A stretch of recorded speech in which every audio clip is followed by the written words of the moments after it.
Hey everybody, Jeremy here. Today I'm going to be taking a look at this Aklot tenor size all solid bamboo ukulele. Now this is one of their latest models. You can find it on Amazon for about $125 and they were kind enough to send this to me. So I actually purchased one of their other ukuleles a while back. It was the solid mahogany top ukulele and I was pretty surprised at how good that ukulele is for the amount of money that it costs, including all the additional accessories and stuff that you get with it. So I figured if that one was good, maybe there's a good chance that this one will be good too. So I said, sure, send it my way. Now I'm going to tell you all about it.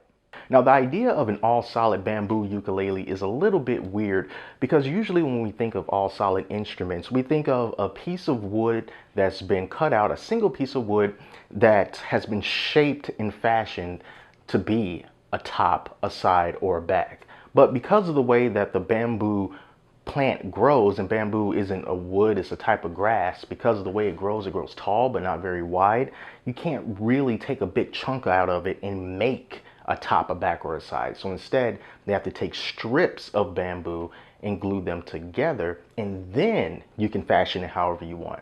Now, some people will say that that means that it's not really solid, that it's more of a lamination process.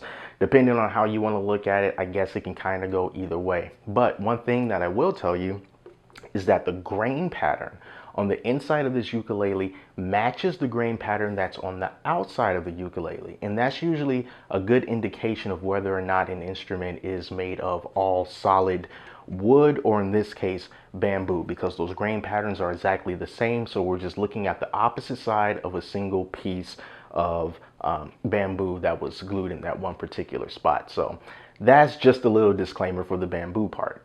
Now the rest of it is also made from bamboo, including the neck, the fingerboard, the headstock, and the bridge. And you're probably noticing this little signature down here, and that's one of the things that I wish that they hadn't done with this ukulele, because otherwise it looks very nice all the way around.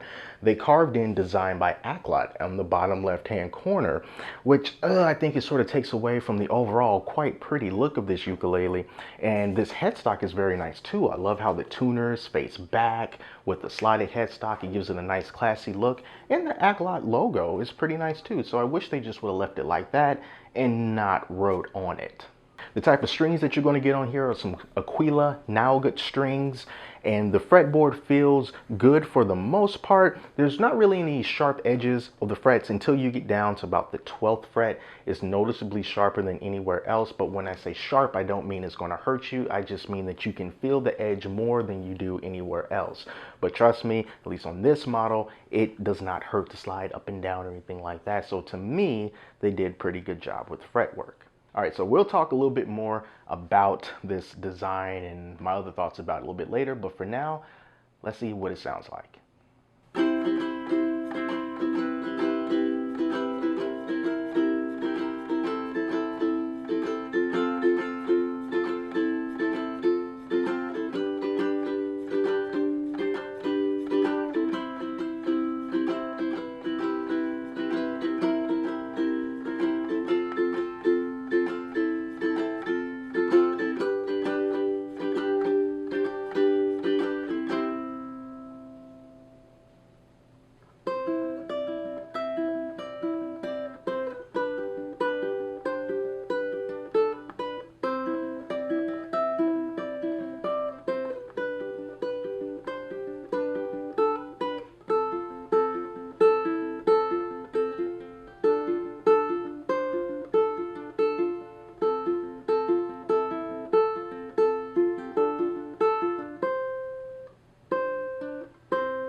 So you heard the sound demo, and I think that this ukulele does have a very nice sound. To me, it sounds like it's very even.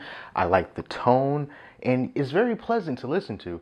But the biggest issue that I have with it is I feel that the volume is a little bit lower than I would have liked. And I'm not too sure if that's because of the bamboo that it's made from, if it's quite dense. This ukulele is a bit heavier than, say, the solid mahogany top Aklot ukulele, and the top does seem to be a little bit thicker as well. So I feel like that is attributing to the resonance and the overall volume of the ukulele. All right, so I guess now the big question is, should you spend $120, $125 on this particular ukulele? Now, although I do think that this ukulele sounds good, and it may be a little bit louder if you were to change the strings on it, I'm not too sure. I think what drives the price to be what it is the fact that you're getting this solid bamboo construction. So I think that's what you're paying for, the extra work and the extra craftsmanship that went into producing this particular type of ukulele and the uniqueness of having it made out of bamboo. Now, with that being said, two of my biggest gripes about this ukulele is one's cosmetic and the other one is how it sounds. I really wish that they hadn't put this design by Aklot etching on the body, because I think it takes away from what is overall a very nice, classy looking ukulele. The bamboo looks very pretty on here. I really like the headstock. I really like the gold hardware and the black tuning machines. You know, it looks very nice. Could have just left the logo on the headstock.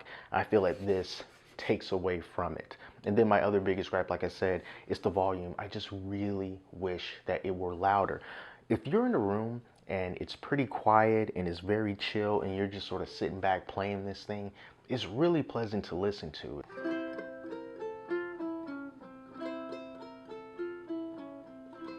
Yeah, so when you don't have any competing sounds, you know, it just sounds very nice. It's very pleasant. So that is a decision that you're going to have to make. What do you care most about?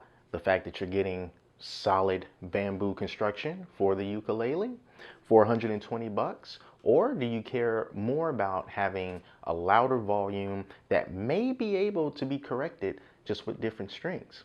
So that's completely up to you.